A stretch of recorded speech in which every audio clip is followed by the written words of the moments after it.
screen. You can see all the different things that you can configure. You can create a conference calling system, dial in and enter your conference number, multiple extensions, follow me, inbound and outbound calling, hold music if you wanted to do hold music, paging and intercom, queuing, ring groups, and time conditions. So while what I'm showing you today is actually going to be a very simplistic diagram of how you can configure this for a phishing scam, you can in fact build a full-fledged call center system that if you wanted to answer yourself, you could queue up callers and slowly answer them. Another idea would be to queue up callers and never answer them. I'm sure a lot of people get fed up anyway with a real bank. They never even bother and they hang up anyway. So there's a lot of things in here that I don't even address that you can use. So a lot of this is going to come down to creativity. So we won't go ahead and get our 800 number at Sixtel again. You just go and you pick on the 800 number. This was the random one that I got. I'm sure that you guys are all going to call it. You'll get the demo line that I just called. There's a little warning in front of it just to make sure that people don't mistake it for a real phishing call-in number. Again, you're going to route it to your Asterisk PBX server. AIX is the protocol. We do a lot with SIP. You've heard a lot of hacking SIP and doing things with the SIP protocol. AIX is, I don't want to say it's proprietary, but it's really only available in the Asterisk open source system. You can see that there's really huge economic base built around Asterisk. The fact that there are providers that just do AIX type of voice over IP. So we're going to add a trunk to Asterisk. You put in the top. You see the outbound caller ID at the top. I'm going to mute the other microphone here for a second. The outbound caller ID at the top. This is a very simple way to, a very simple way to configure it. You just enter in the host, the password. Obviously my password's really not a password. And you're going to allow any type of communication.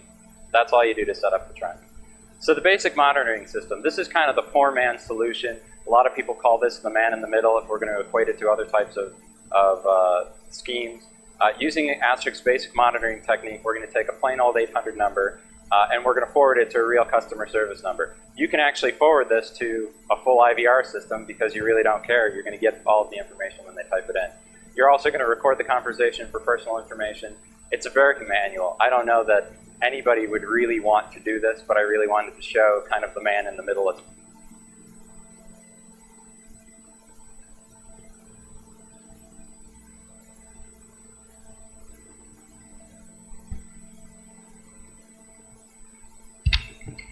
It's a good thing we got another battery for this one. This battery went out before the...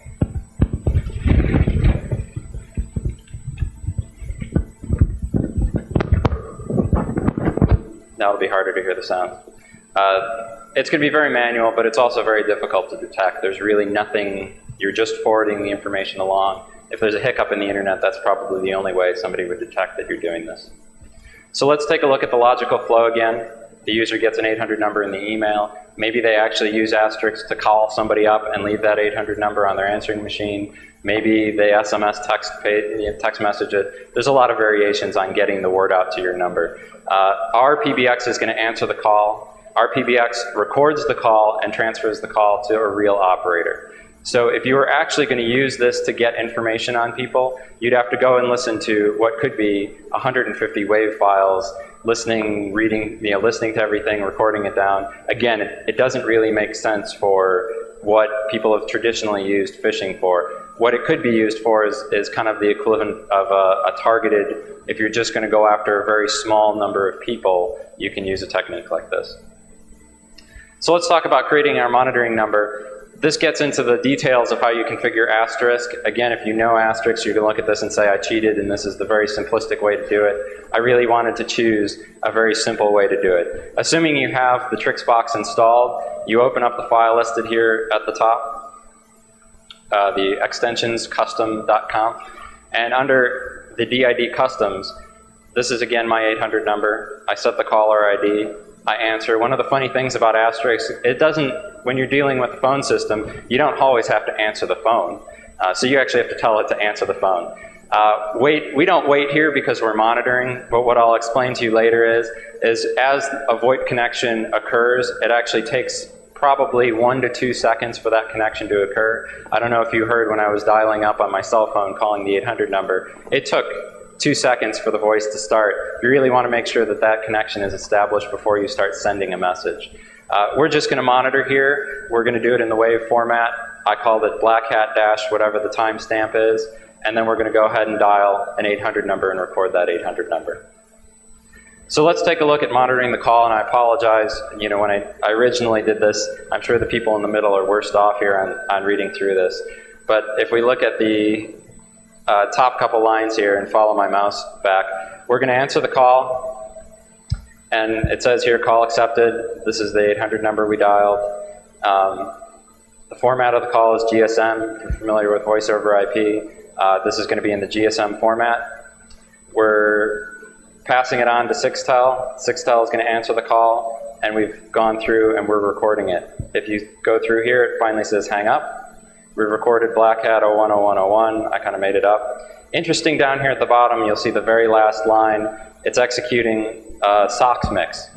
When you were listening, if you were in the morning session, one of the interesting things about what they did is there's 2 pieces to each phone call. You have the caller side and your side to the phone call. And you have to mix those back together. In the morning session, they were only showing you one side. They weren't mixing them together. One of the nice things about Asterisk is it wants to make it user-friendly, and it doesn't want to give you 2 different WAV files that you'd have to listen to. If you wanted to, you could tell it not to mix it back together. But what it's going to do at the end is actually mix the 2 together so you get both calls in the same WAV file.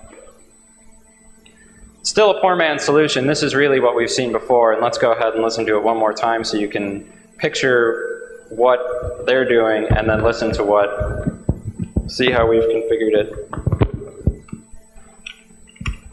Welcome to account verification. Please type your 16-digit card number. So I did an okay job here of trying to mimic that. Again, we're going to answer the phone. We should be waiting. I don't wait here. And Festival is the text-to-speech program that's built into Asterisk. Again, very simple. You give it text, it's going to repeat back to you. There's a lot of different voices you can use. There's European versions. There's a couple other man, woman that you can choose from. Very familiar if you have navigation systems and they have the generic voice. It's just standard text-to-speech. Whatever you type in here, it's going to repeat back. You can do very custom things with it. Again, what we're doing, if you look at down to here, we're calling the Festival application in parentheses. We're telling it exactly what we want Festival to say. In this case, welcome to the bank. Please enter your credit card number. Read CC. Read is a variable that's going to tell us what it's going to expect an answer from the user. We're going to go into this further. In this case, I'm just asking for any type of input it's going to look for. And again, we're moving on here. Festival, after it reads your credit card number, it's going to go ahead and say, please enter your zip code, please enter your social security number, please enter your CVV2 information. You can basically put anything you want in here. It makes it very powerful from a creativity standpoint. But is it really believable to have some computer-generated voice going back? And again, listen to what was done in the original one. And it's not, you can go on the web and listen to it, it's not very quality sounding, and there's no statistics on it as of yet. This is obviously very new to see whether people actually believe this type of voice solution. So let's build on the concept. Using our new monitoring 800 number, we're going to record the conversations with a real IVR system and use those to build our own IVR using the same voices. So let's look at the workflow. User calls the 800 number in an email. Our PBX is going to answer it. We're going to actually record the caller ID information. We'll talk about all the information you can get from caller ID in a little bit as well. Then our PBX asks for a credit card number. You enter in the credit card number. Our PBX asks for a zip code. You enter in the zip code. That's all going to be stored. And then we're going to also store the recording of the real operator. So let's see what finding our voice is. I called a random bank to get these voices. You really can call any bank and chop these up as you wish. The interesting thing on the first one is listen to the very first part of it and then think about what the actual phishing phone call was that I played at the very beginning. Welcome to credit card services. Please enter the last 4 digits of your account number. If you remember when I very first did that call, it was actually the 16 digits. What was really odd about this is I called from a cell phone that shouldn't be connected to any bank account.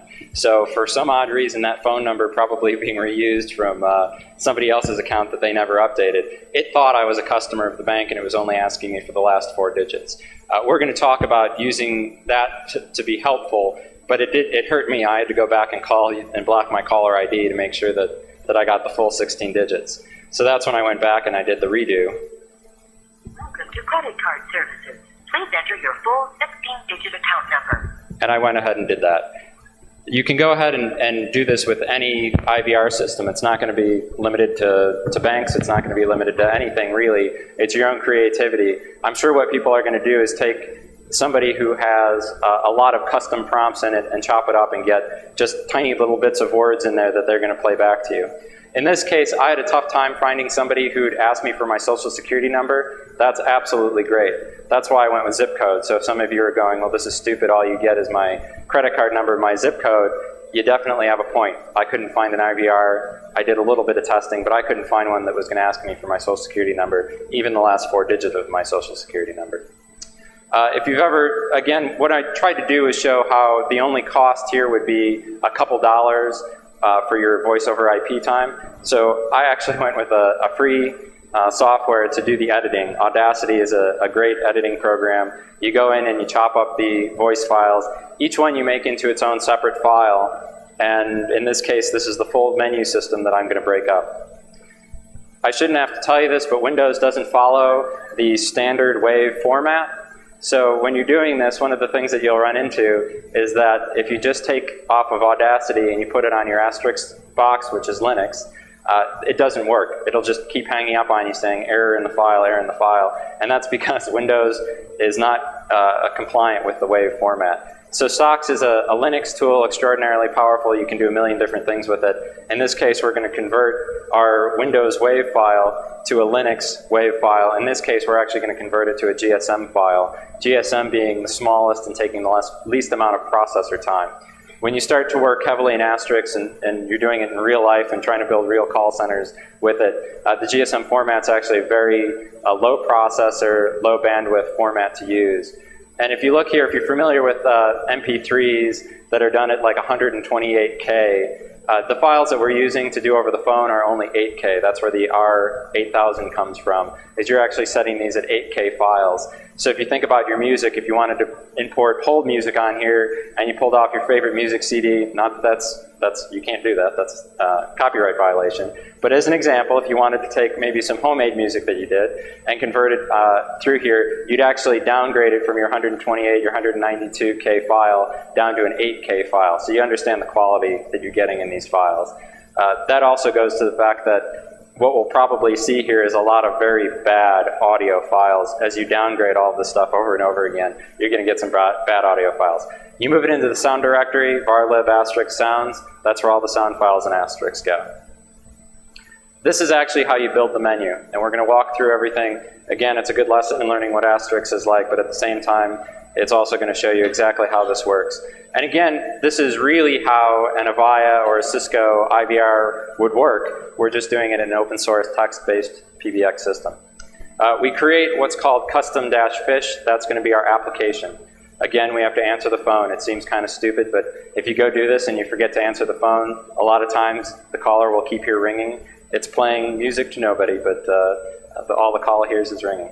We're going to set our caller ID to make sure that the person calling is, when we go ahead and dial out, that's the phone number that they get. So my cell phone number would get set in there to be passed along.